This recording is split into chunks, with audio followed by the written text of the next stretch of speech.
পাঁচমিশালে স্বাগত জানাই। চলে এসেছি একটা নতুন রেসিপি নিয়ে, সুইট কর্ন ভেজিটেবল স্যুপ। ওভেনে একটা ফ্রাইং প্যান বা কড়াই গরম করে তাতে দিয়ে দিন 3 চা চামচ হোয়াইট অয়েল বা অলিভ অয়েল।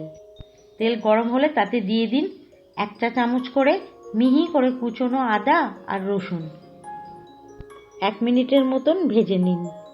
এইবার পরপর দিয়ে দিন হাফ কাপ করে কুচনো বিনস, গাজর, স্প্রিং অনিয়ন আর তার সঙ্গে সুইট কর্ন।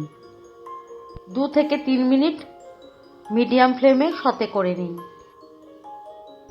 ভাজতে ভাজতে মিক্সিতে পেস্ট করে নিন 1 কাপের মতো সুইট কর্ন অল্প একটু জল দিয়ে।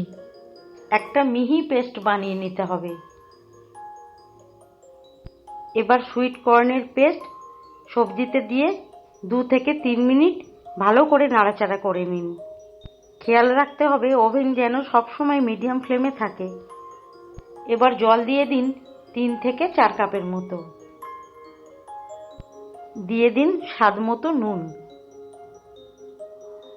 ইচ্ছা হলে 1 চিমটি চিনি দিতেই পারেন। এইবার ঢাকা দিয়ে 10 থেকে 12 মিনিটের জন্য বয়েল করে নিন। 12 মিনিট পর ঢাকা খুলে একটু নেড়ে নিন। এখন একটা বাটিতে অল্প একটু জল দিয়ে 1 চা চামচ কর্নফ্লাওয়ার গুলে নিন। খেয়াল রাখবেন কর্নফ্লাওয়ারে কোনো লাম্প না থাকে। গুলে নেওয়া কর্নফ্লাওয়ার স্যুপের মধ্যে ঢেলে দিন আর ভালো করে মিশিয়ে নিন। সবশেষে দিয়ে দিন 1 চা চামচ গুঁড়ো করা গোলমরিচ। সবকিছু আরও একবার ভালো করে মিশিয়ে নিন। কর্নফ্লাওয়ার দেওয়ার পর একটু নাড়াচাড়া করে নামিয়ে নিতে হবে।